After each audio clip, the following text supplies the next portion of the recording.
কে এলো রে মাখায় ও যে ভোরের বেলায় নূরের ঝরনা ঝরে যায় গো কাবায় নূরের ঝরনা ঝরে যায় নূরের ঝরনা ঝরে যায় গো কাবায় নূরের ঝরনা ঝরে যায় কে এলো রে মাখায় ও যে ভোরের বেলায় নূরের ঝরনা ঝরে যায় গো কাবায় নূরের ঝরনা ঝরে যায় নূরের ঝরনা ঝরে যায় গো কাবায় নূরের ঝরনা ঝরে যায় নবীকে দেখার তরে সব ব্যাকুল হয়ে যায় নূরের ঝরনা ঝরে যায় গো কাবায় নূরের ঝরনা ঝরে যায় দরুদ আল্লাহুম্মা সাল্লি আলা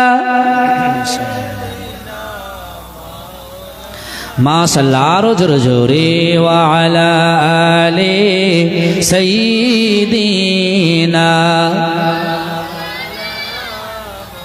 ও ভাইরা বাবাজিরা যে কথা বলতে চাইছিলাম আমার আপনার নবী 1400 বছর আগে সাহাবী দিনে বসে রয়েছেন বিশ্ব নবী আমার বললেন ও আমার সাহাবীরা তোমরা কি বলতে পারো কাকে মুসলমান বলে তোমরা চিনবে সাহাবীরা বললেন ইয়া রাসূলুল্লাহ আমরা তো জানি না বলতে পারবো না আপনি শুনিয়ে দেন আপনি বলে দেন আমার আপনার নবী 1400 বছর আগে বললেন মান সাল্লা সালাতানা যে বাজার আমাদের মতন নামাজ পড়বে পৃথিবীতে নেতা হলে হবে না গায়ক হলে হবে না পৃথিবীতে তোমার ধন সম্পদ রয়েছে তাও তুমি মুসলমান হতে পারবে না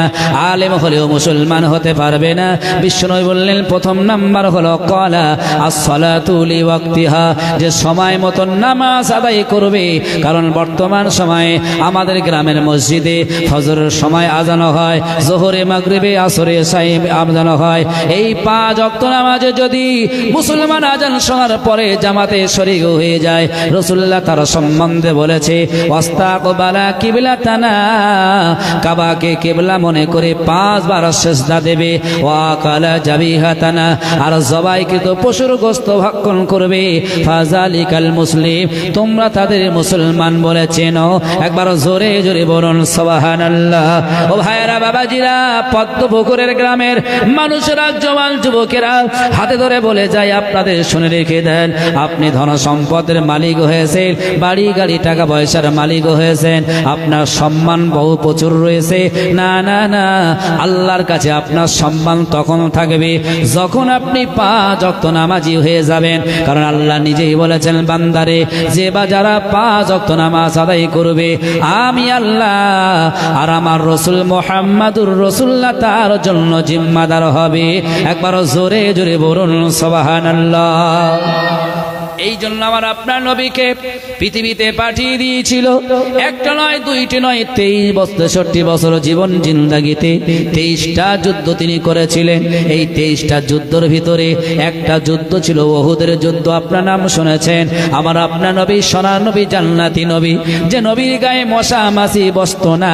এই সোনার নবী জান্নাতি নবী উহুদের প্রান্তরে আমাদের জন্য ইসলামের জন্য যুদ্ধ করতে চলে গেলেন বিশ্ব নবীকে লক্ষ্য করে এবনে কামিয়া তিনি তীর ছুড়লেন দন্দন মোবারক 4টে শহীদ হয়ে গেল 4টে দাঁত ভেঙে গেল কপাল দিয়ে রক্ত ঝরলো আমার আপনার নবী বেহুশ হয়ে পড়ে গিয়েছিলেন নবী বেহুশ থেকে সুস্থ হয়ে উম্মতদের জন্য বললেন উম্মতেরা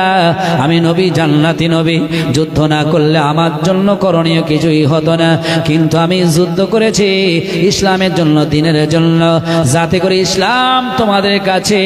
সুন্দরভাবে পৌঁছে যায় আর আজকে আমাদের কাছে ইসলাম পৌঁছেছে নামাজ এসেছে রোজা রেখেছে কিন্তু আমরা এখনো সেই ইসলামটাকে পরিপূর্ণ নিতে পারি নাই তাই মহান আল্লাহ বলেছেন বান্দা ইয়া আইয়ুহাল্লাযীনা আমানুত্তাকুল্লাহা হাক্কা তুকাতিহি ওয়া লা তামুতুন্না কোরআনের 4 পারার ভিতরে সূরার নাম সূরা আলী ইমরান 4 পারা 2 নম্বর সাফা 102 নম্বর আয়াতে আল্লাহ বলছে বান্দারে তোমরা আমার বান্দা আর আমি ছাড়া কাউকে তোমরা জীবনে ভয় করবে না একবার জোরে জোরে বলুন সুবহানাল্লাহ কারণ পৃথিবীতে এখন আল্লাহ ছাড়া কারো কাছে ভয় যদি করি আমাদের পরিত্রাণ থাকবে না কিন্তু আল্লাহ ছাড়া ভয় বর্তমান সমাজে অনেক জায়গায় হচ্ছে ঠিক না বেঠিক হচ্ছে তো নাকি আমার মনে হয় এখন মানুষের ধারণা